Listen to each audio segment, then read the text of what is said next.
You can control how early your elderberry will ripen based on how you prune them.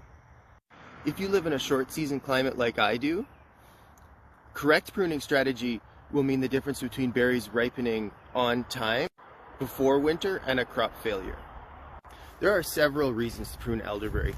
Number one is pest control. It controls mites and it helps with ease of harvest.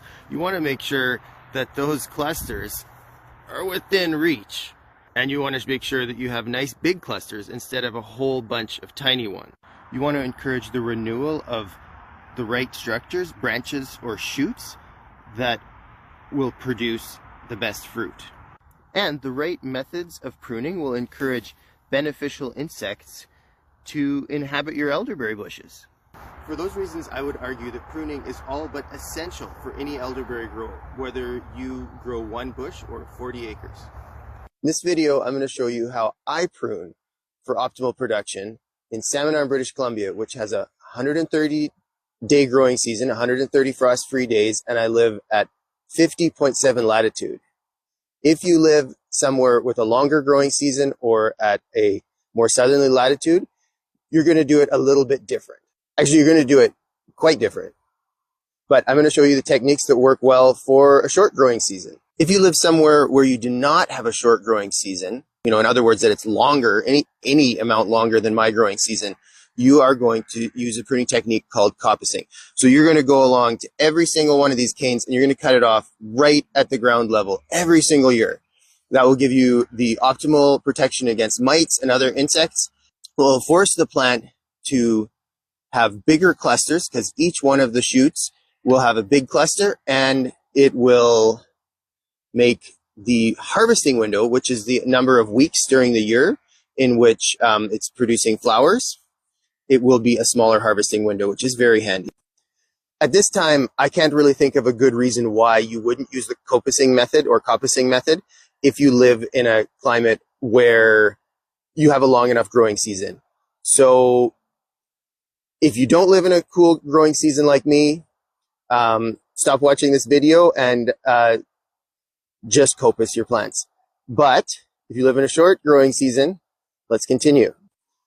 The core essence of pruning elderberry, no matter what method or where you live or what variety of elderberry, is to achieve the right balance between pruning too much and too little. And if you prune just right, you're going to encourage the plant to produce the right kind of structures that will bear the best fruit in your growing season. So this video is about pruning American elderberry in a short-ish growing season like mine. So before we get started with the pruning, I have to explain some terminology to you.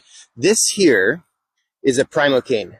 It is last year's growth. It grew all the way from the ground last year, and you'll notice it doesn't have any side branches. Just got these nice little buds. Getting a little late for pruning. These buds have already grown. Whoops. Might have a couple branches at the top. But basically, it's one straight solid shoot.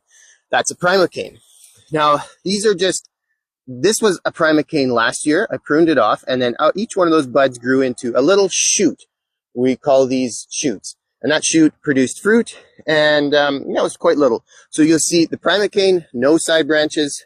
Second-year-old wood has these side branches, which are called shoots.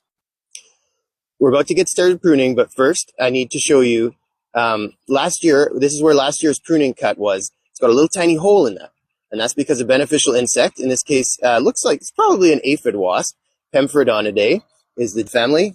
And what I've done last year is when I pruned, this was the top bud, I left an extra 6 or 8 inches so that those beneficial insects, they could happily inhabit that. And before I prune, I go along and I cut these all off and I put them aside and make sure that they don't get mulched up by the mower.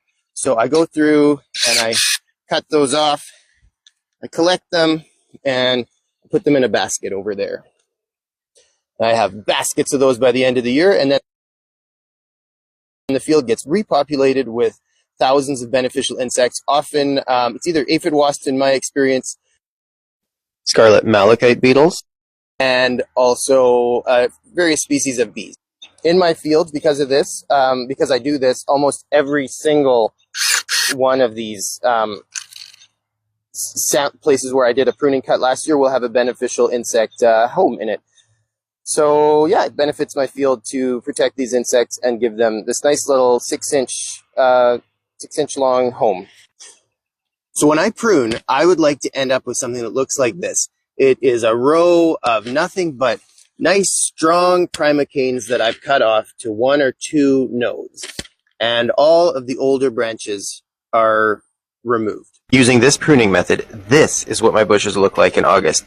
Yes, it looks shocking how much I cut them back, but no matter how hard you prune them back, they will bounce right back to size.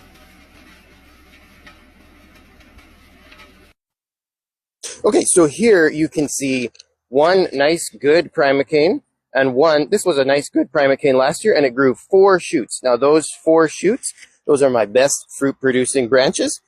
So by pruning it in this way, I encouraged the formation of lots of shoots like that.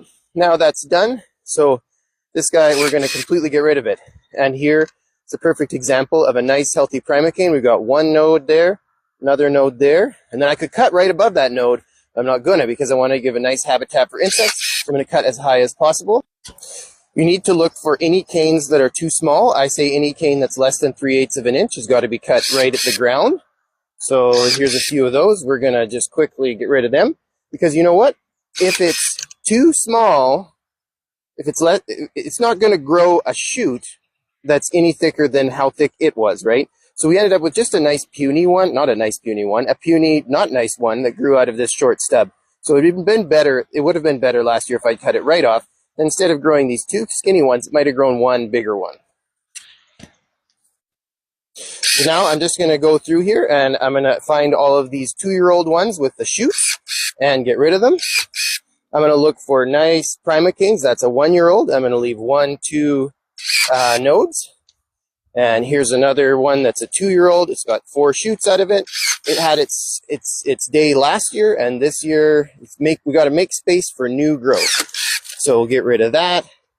Here's another old one. This one, actually, the shoots, it died on its own. It's self-pruned, but we got to get it out of there because it gets messy.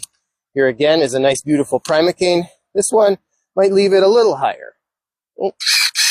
And, yep, here we see right beside that nice primocane that I pruned, we have an older branch. Get rid of the older branch. Right here, same deal. Here's an older branch. Here's a primocane, 1, 2 nodes. Now you could do 1, 2 nodes, or you could just go with a rule of thumb that's, 1 foot to 2 foot. A foot seems to work well for me. Before we get too far into this, I wanted to explain why I'm doing this. This nice primocane, it looks like it probably produced a cluster last year, but that cluster would have ripened several weeks later, 2 weeks later, than a shoot that originated, like this shoot here, which originated from last year's growth. So this is a technique to make your elderberry ripen earlier. And by encouraging the elderberries to produce new, strong primocanes like this that I can then cut down and have it have 4 or 6 shoots grow out of, that makes ripening occur earlier. So I want to encourage as many of these shoots growing out of 1-year-old wood as possible, because those are my best fruit producing shoots in a short growing season. And these here, sometimes these primocanes, sometimes they don't even produce on their first year. Here's one that didn't, but you know what? I'm going to prune it off right there. These kind of shoots are going to grow out of it, and they're going to produce excellent fruit next year. Well, actually this year. If you don't prune, clusters will be frustratingly small. In a short season climate, if you prune by coppicing, your fruit will simply not ripen on time before winter. And if you prune to 1 to 2 feet, your berries will ripen 2 weeks earlier. That's a huge advantage. Canes older than 1 year simply aren't ideal, so cut them out. Leave just the primocanes if possible, and then shorten them down to 2 to 3 nodes. See here, we've shortened it to 2 nodes, and you got these beautiful shoots coming out of them. Here's a new primocane for next year. And those beautiful shoots, nice big flower clusters.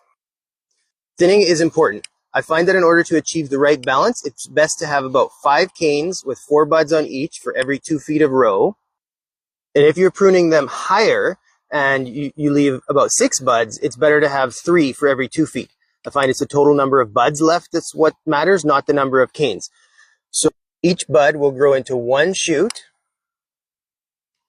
and I want about 18 to 20 buds for every 2 feet of row. That's enough to have a good crop, but also enough to encourage the plant to send up at least 5 new, strong, healthy primocanes, like that one that's being sent up right there. And that is how I do renewal pruning for American elderberry to optimize productivity in a short season climate. Check out my other videos, including how to prune elderberry for an extremely short season climate, and coming soon, how to prune European elderberry the European way.